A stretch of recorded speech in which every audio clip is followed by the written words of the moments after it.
you are known for building at scale for India, large streaming events. Maybe for our international audience, do you want maybe tell us a little bit about what it means to be streaming cricket here in India? I live in the UK, so I understand cricket a little bit, but for the broader spectrum maybe. Yeah. Sports is such a great unifier. And in India, cricket has always been that one glue. It's easy to pick up cricket, right? You need a piece of stick and any kind of ball really and go, right? You see kids in the street, right? Almost, yeah. Absolutely, right? It's kind of like soccer. So because it is so accessible, children play it and it just captures the national imagination. So you can imagine in a country of 1 billion plus people, streaming content like that requires streaming capabilities that can get there. And it's been such a journey. Very good. So cricket is the stress test, right, when it comes Yes. to it. So what's harder when it comes to cricket? Is it the spikes around the key moments where your favorite batter comes on and it's everybody Jones wants to see the action, or is it the length, or maybe the mix of devices? Because you also have a very broad mix of devices. We see people watching cricket on phones, not just TV. So what's difficult in cricket for you today? All of the above. All of the above. Okay, yeah. But notably, the spread of devices is one complexity. Being able to stream video at multiple layers. And you can say, well, with ABR, I remember speaking to this leader in North America saying, hey, we pushed, 4K and so many petabytes out to, sub 1 million people. And me thinking, I can't afford to do that. A. B, my goal is inclusivity and streaming to as many of my country people as I can. Right. So, and that was a key one. You made you were alluding to spikes. My favorite spike example, there's a very famous Indian cricketer called MS Dhoni, right? If you follow any cricket, you've heard of MS Dhoni. And this is a true fact. When MS Dhoni walked out to bat, we used to see a spike of 4 to 5 million immediately, within milliseconds. Immediately, yeah. Right? So it was metronomic, and we could set your watch to it. So it's the spikes. It's not the length of the game. We've had some interesting streaming challenges with the length of ODIs and things. Those are in our very early days, especially with DVR. But it's really the ebb and flow of the game. Right.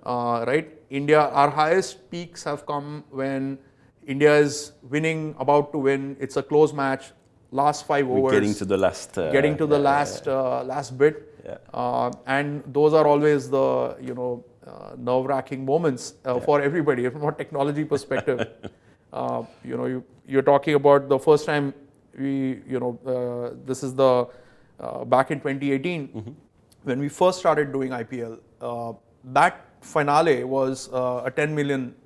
It was a 10.2 or 10.1 million. I forget the exact number, but it was pretty much for me it was very special along with the team because we never expected that. Breaking the 10 million Breaking bar. the 10 million bar, right? Now, as in the subsequent years when we've reset these records, there is a bit of a familiarity to it. Back then, it was, we're running out of internet, we're running out of cloud capacity. Yeah, what is going to break first, right?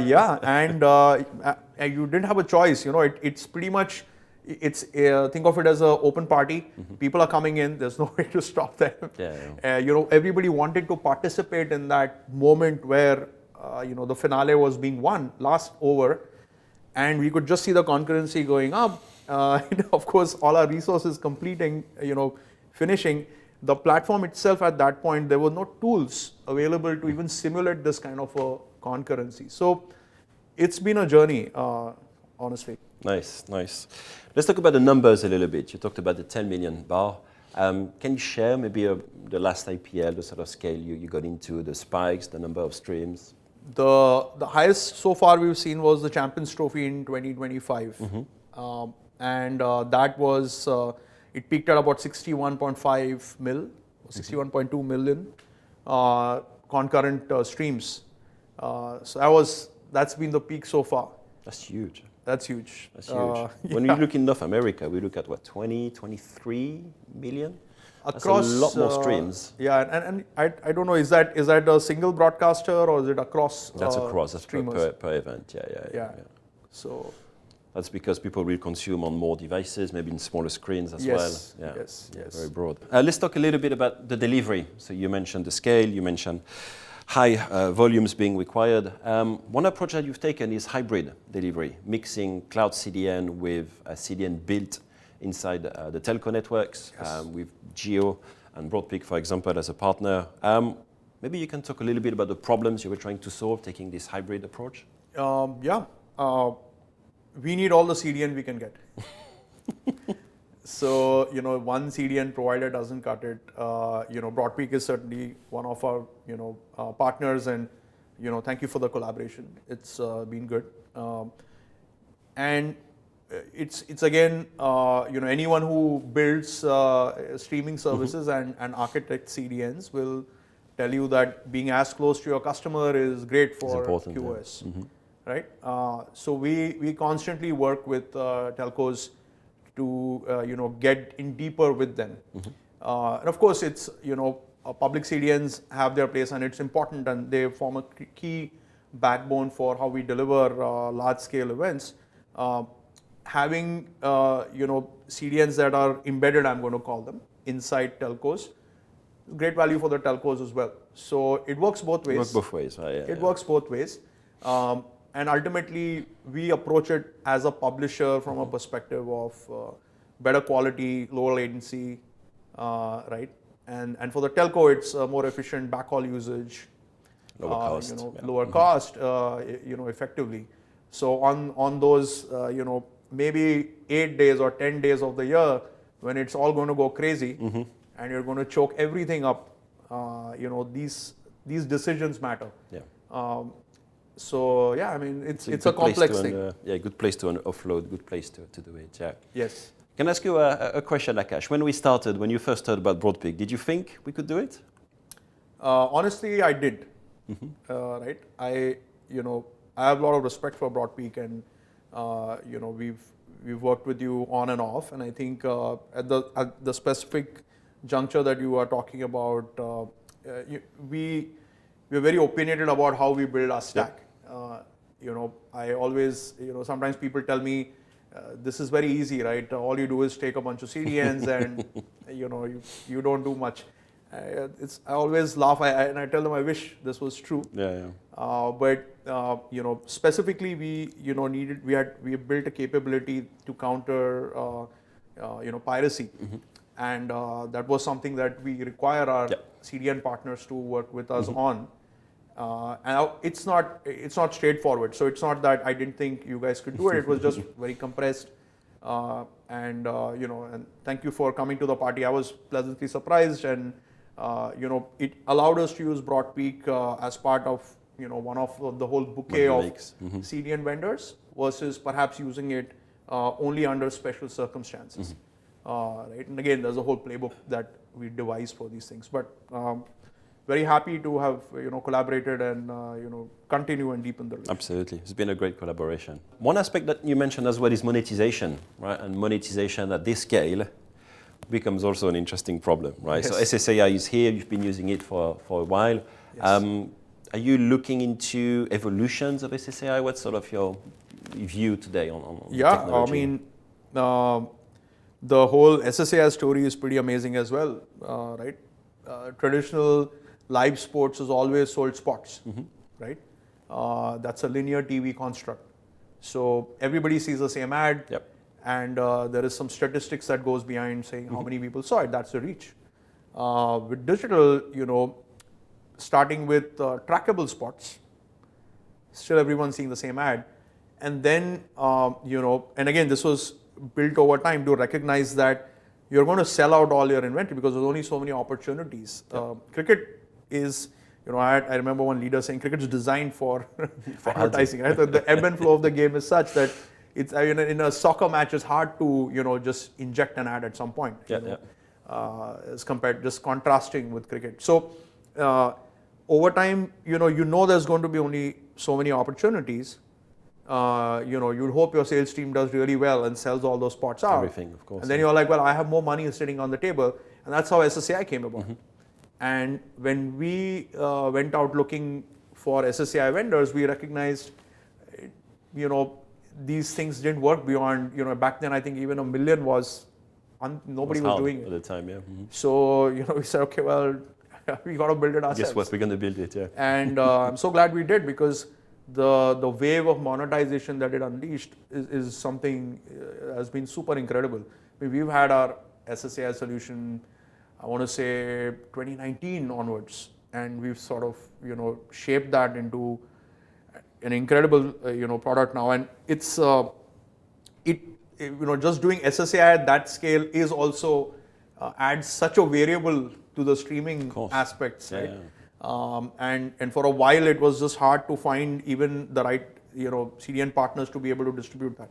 So that's been a journey. What we find now again is that while SSAI is still a more cohort-based solution, since you're now offering that level of targeting, you want to always go more granular. Yeah. And how do you go more granular at our scale? So we are actually turning on our SGAI solution, the server-guided ad insertion in this sports season. So I'm very proud of that, and I think we are looking at scales of almost 15 odd million and upwards. Wow. In that range to be able to do that. So that's going to be another first, right? That will be another first globally, for sure. Very good. I wanted to go back to piracy. It's interesting you mentioned that we see piracy coming back into this world, right? I think subscription being fragmenting rights. So if you want to watch one sport, sometimes you need multiple subscription. Prices also going up. So we see a lot of people choosing piracy rather than legal services. Where do you think, in terms of your services, where's the biggest sort of leakage of revenue? Is it people restreaming? Is it CDN leeching, sharing credential? What are the sort of pain points for you guys? Oh, again, all of the above. Of the above, yeah. I think so. We have a very valuable sports property. It's very loved, obviously, by our sports sports fans. And piracy has always been a constant.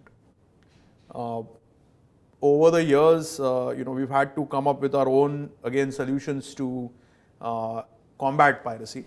I won't get into a lot of these solutions, but we've gone from a time when, and we've had a journey. If the platform's been an AWOD platform, and then has mutated into subs and an AWOD platform.